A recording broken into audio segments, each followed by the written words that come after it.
T, how you doing, man? Good.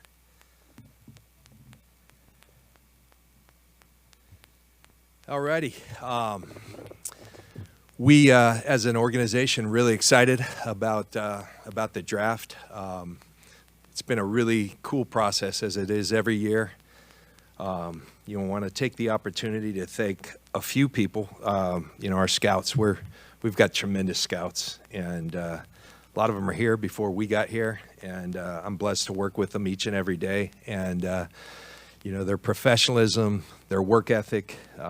These guys are led by Adam Peters, and our college scouting director, Tariq Ahmad, have just been fabulous this process, and ever since I've worked with them. Justin Chabot, our assistant college scouting director. These guys are really important to what we do, and want to really commend those guys for their leadership and their example for our staff. And we are extremely, I'd put our college staff against anyone. And along the same lines, our R&D department, we lost a couple key guys a couple years ago with Kwesi leaving and Demetrius Washington, and we're really fortunate that we haven't skipped a beat. Matt Plonsky leads our R&D department in a really cool way. And then, of course, our coaches, Kyle and our coaches, they're very integral to our process. And this year, it's kind of cool because it's a seamless process. That's a well-oiled machine now. So when guys like Steve Wilkes come in, they learn real quick the way we do things.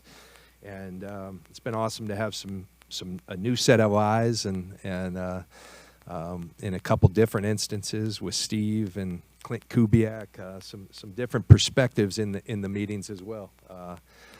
Frankie G, Frank Gore sat in a lot of meetings, didn't say much, but sat back and took a lot of mental notes, and that's been cool to share the process with him. And I think we're ready. And not going to have much to do on Thursday, but we'll continue to work right up till we first pick. And I've said this many times, and I'm always an optimist the way I look things, but I think this isn't just being optimistic. I think it's a reality.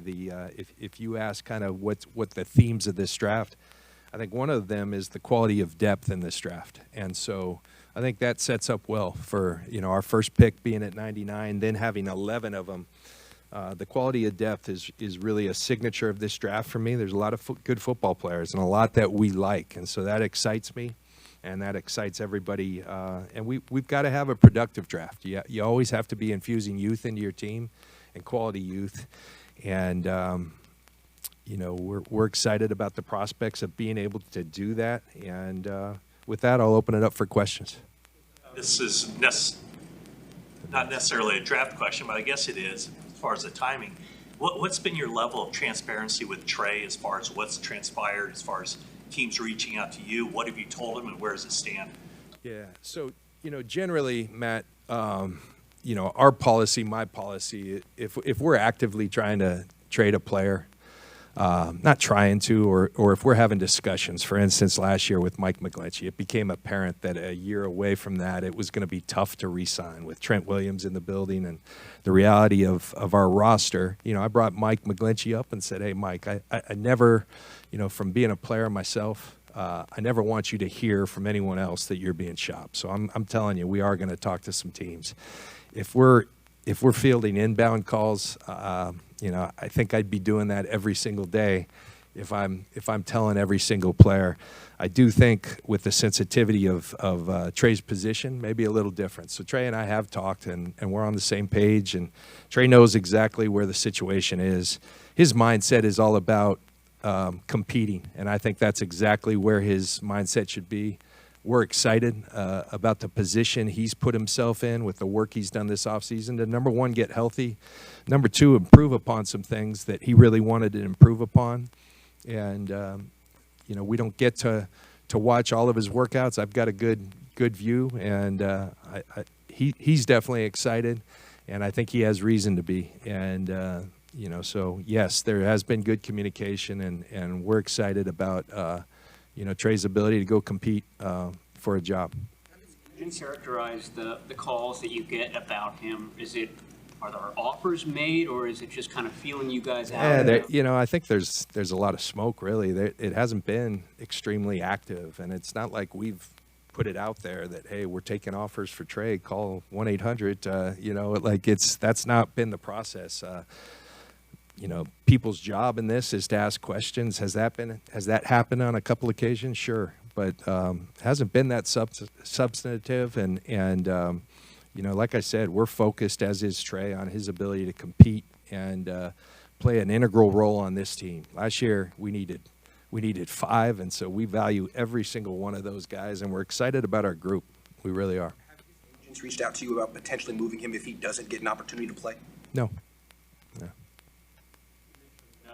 Frank Gore, I mean, is that sort of laying the groundwork for him joining the front office or the scouting staff at some point? And then you also mentioned Tarek and Justin. Have any of one of those guys sort of filled the role that Rand had been playing in previous drafts? Not really. I mean, they're more focused on the college side of things. Now, Rand did play a part in our college. Rand's a really solid evaluator and had a good feel. I think one of Rand's most unique talents, he's got a great feel for people. And so Rand was tremendous with the 30 visits, with the combine, just getting to know people and having a great feel for that. So we collectively, those guys are skilled at that as well. But different roles, Matt. But they're both incredibly valuable to our organization, and we've kind of made do without Rand. But you're gonna feel it when you lose a guy like that, and just miss having him around here. He's one of the good people that I've worked with. So they. Frank? Oh, and then Frank. A couple of years ago we had Staley in here. Frank showed an interest in coming in here, and like I said, somebody had made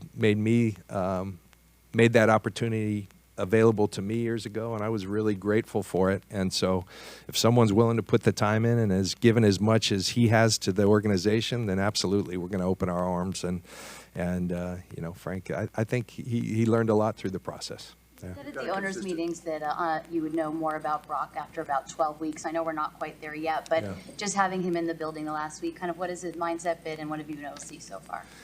Well, he just what we expected. He's attacking each day. I think he's focused on each day. Dr. Meister had said that an inflection point will be 12 weeks because that's when he's supposed to start throwing. So, but right now he's just really focused on maxing each day. I think with rehab, having gone through it myself, there's a physical component to it. There's also a psychological and emotional and mental component. And part of that is just waking up and really being where you're at. And I think that's what Brock has done a really good job of. And, get a lot of people reaching out saying that, the fives at the Giants game were really encouraging. And, but I think what's more encouraging is what I'm hearing every day from our people from Brock. He's making great progress. We're as I have it, we're 6 weeks out, just finished that 6 weeks, and really doing a good job with it. So. Is saying that he wasn't really sure, honestly, if he'll be able to play this year. Is that on the table, or is it guys just taking it one day at a time? I think it's more so Brock being Brock and understanding that he's got to be exactly where he's at, and it doesn't do him or anyone else a lot of good to be speculating about what's to come. And Brock's just jumping in each and every day and really doing well. Go ahead, Jen. Right now, is he on schedule as far as? Yeah, he's doing really well. He's doing really well, and as I understand it, he's definitely on schedule, hitting all the checkpoints and doing very, very, we're very encouraged by his rehab. Eric? Apologies if you already covered this in your initial answer, but is it accurate to say your expectation is Trey Lance is going to be on the roster throughout the 2000? Yeah, absolutely. I expect Trey to be here, and we're excited about Trey's ability to compete and what he can do for our franchise, just as we were when we drafted Trey. And I think the only thing that's changed this offseason is that Trey's gone and got himself healthy. He was injured last year. He's done a really good job of doing that. He's done some different things in terms of his training this offseason. He's very encouraged by that, and we'll see when we get an opportunity to get out there on the field with him. But we have every reason to be encouraged as well. You're looking at that position in the draft still, John, in terms of bringing in another maybe low-round draft pick to see what he can do. We'll do our due diligence. I know a lot's been made about who we've met with, and the only thing I'd say to you, some of those things are true. Some of those are us just doing our job. We're always going to be thorough. We're always going to study. Sometimes that's for 3-4 years down the line. We want to get to know each and every position, and quarterback's no different. If teams are calling on Trey, obviously something would have to be substantial. Is that fair to say for you to change your stance on that? And how does it factor in kind of with the uncertainty of Brock that you have to take that into account when having those discussions? Well, I think you definitely have to take that into account, and we've approached it that way. As good as we feel about Brock's rehab, I think we have to prepare for every scenario.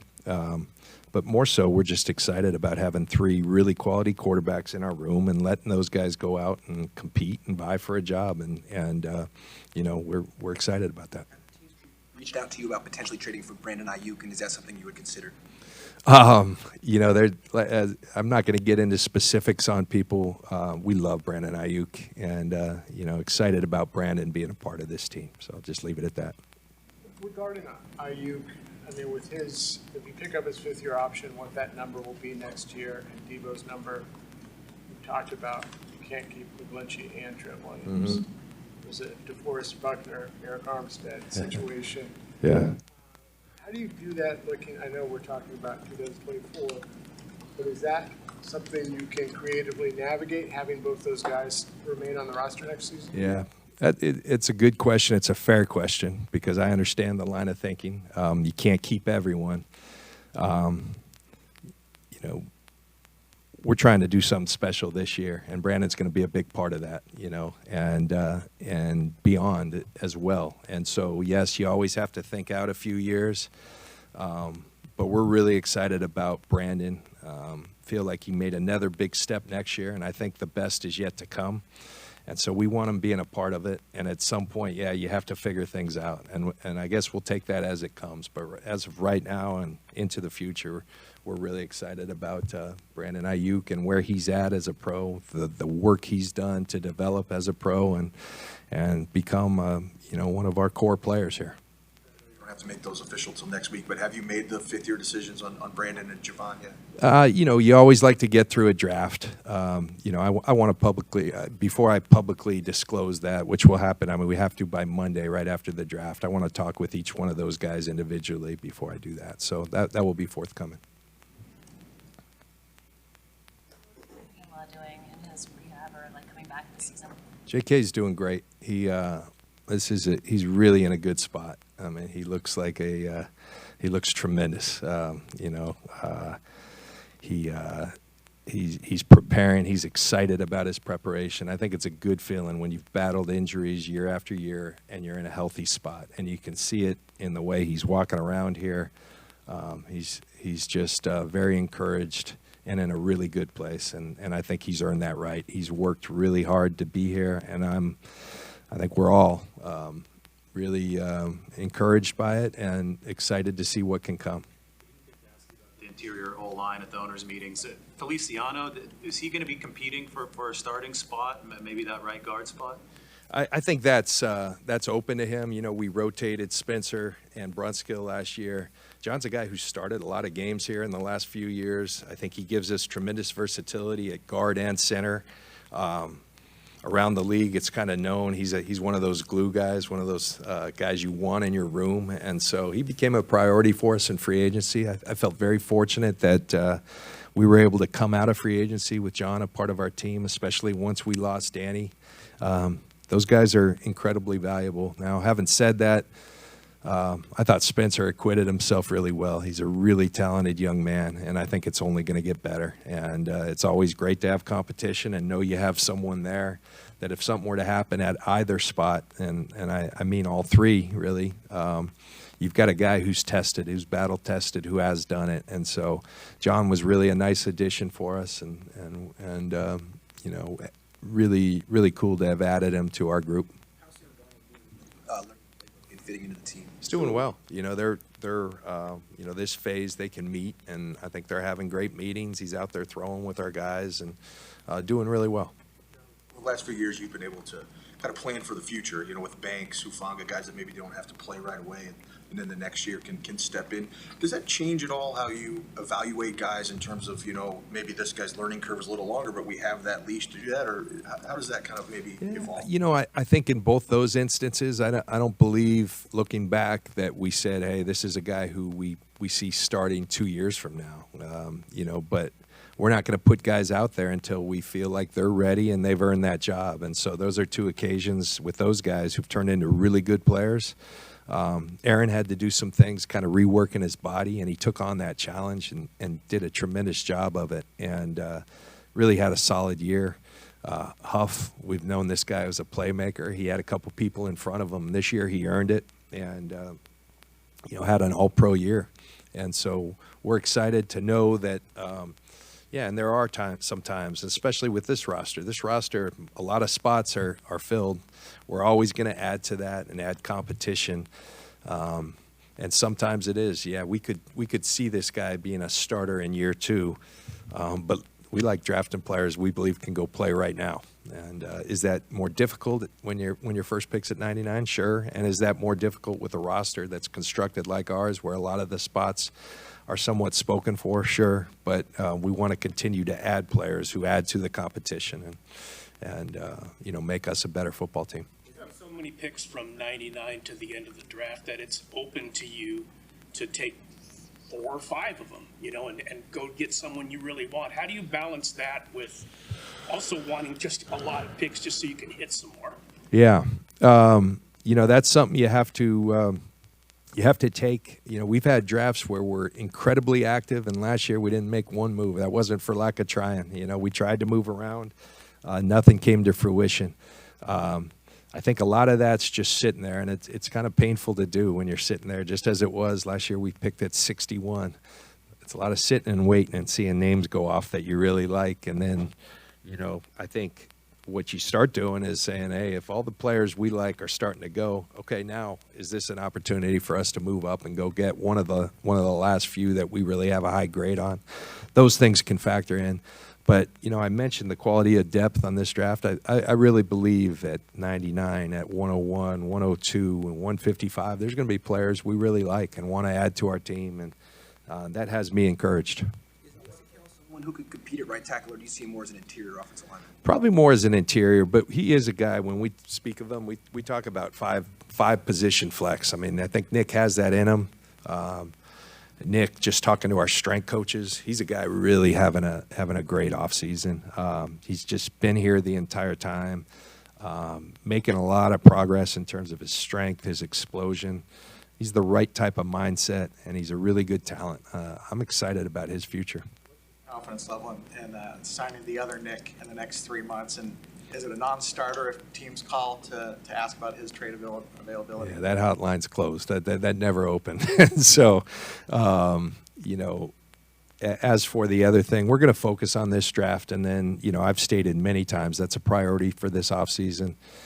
History says that we have a really good track record of doing that and making that come to fruition, and I'm excited about working on that when the time comes. As usual, until training camp. Yes, yeah, doing what the bosses do. Your track record of finding talent in the kind of middle rounds, third through seventh. Yeah. Can you shed light on what it is that has made you guys so successful finding guys who are starters and even stars? Yeah. I think I really believe it's collaboration. I believe it's when your personnel and your coaching staff are in lockstep, and there's constant communication. There's constant challenging of each other's views. Hey, we really like this guy. Okay, we didn't see it like that. Let's see if we can get there.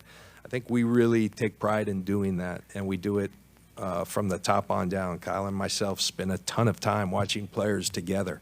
And so I think when you do that, and you do that throughout the draft, that gives you an opportunity to really hit throughout the draft at any pick. And I think that's something we've done. I think one of the things, too, we forced ourselves to do early on is really not just be vague about what we want at each and every position, but really talk about the traits we want at each position, both physically and mentally, and in the spirit, we call it, of each position. And so I think we've done a nice job of defining that so that when you're in those meetings, everyone knows who's a Niner.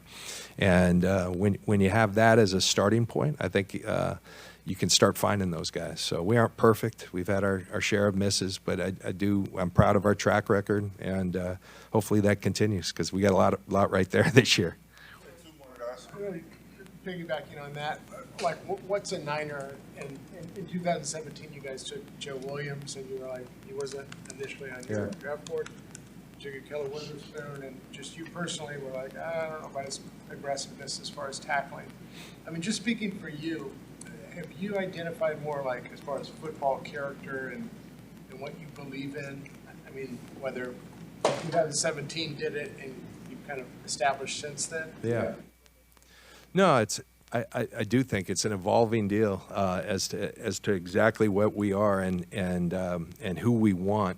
But I can tell you the bedrock of those things, we want tough, dependable, fast, we don't need rocket scientists, but we need smart football players. We want people that are contagiously competitive. Do you make people around you better because you're so darn intent upon getting better and competing every day? Those are the kind of guys that play well. And then we like physical players. And I think such that we play with such a physical mentality. I think our mentality is a lot about attacking on both sides of the ball and on special teams, such that when you have someone who's not a fit, it stands out. You don't really have to. So I do think that when we've missed, it's been more that spirit part than it has been the talent. The talent we're pretty good on identifying. I think it's probably the spirit. And so we spend a lot of our focus on trying to learn as much. And that's where the scouts, you really have to rely on the scouts to get to know these players over a course of time. And then sometimes you have the opportunity to meet them yourself, and you put as much time as you can there. So, yeah. When you look at 99, 101, 102, how do you weigh the best player you've got on the board in also relation to where you guys need immediate help, where do you need help a year from now? What's the organizational philosophy? I guess not just on those picks, but just throughout the draft. Yeah, we've certainly identified, I think as a starting point, you have to be incredibly thorough because you just don't know who might fall for whatever reason. So you can't just discount all the people you think are going to be gone by 99, and we haven't. We've been very thorough. And then, Matt, what I talked about, the things that we covet from multiple different perspectives. And then a lot of it is who's going to be there. Last year I can tell you we never thought Drake Jackson would be there when we picked. There was another guy who we liked along with Drake, and both of them were there. And we never would have thought that both of them would have been there at 61. So that's another great lesson that you just have to prepare for everything. Some of it's about, position needs as we see it. Yeah, we have priorities on what we've identified, but ultimately you want to take football players that are going to make your team, going to be around here for years to come, and make you a better team. And so kind of a combination of all those things is how we take it as it comes. And it's going to be a long wait watching a lot of players that you really appreciate go, but I keep saying it because I am truly confident that we'll come up with some players that we really like there and that are going to help us right away and into the future. Last one, Cam. One more quarterback question. Yeah. How thorough were you guys? Did you look into Lamar Jackson, and is that a possibility at Austin? You look into everything, and we seem to be linked to each and everything. I can tell you, I think it's how convicted we are on Brock, on this current group of guys that, why you're not doing your job if you don't look into things. A lot of those things, I think you're limited by the way our roster's set up, and the other thing is what's your motivation? And while those players, there's more than just Lamar. There's tremendous players, MVP type players. We really like our guys, and we like where we're at. We like our complete roster and how they fit for multiple reasons, and we're excited about that group. So I'll just leave it at that. Yeah. All right. We'll see you this weekend. Thank you, guys.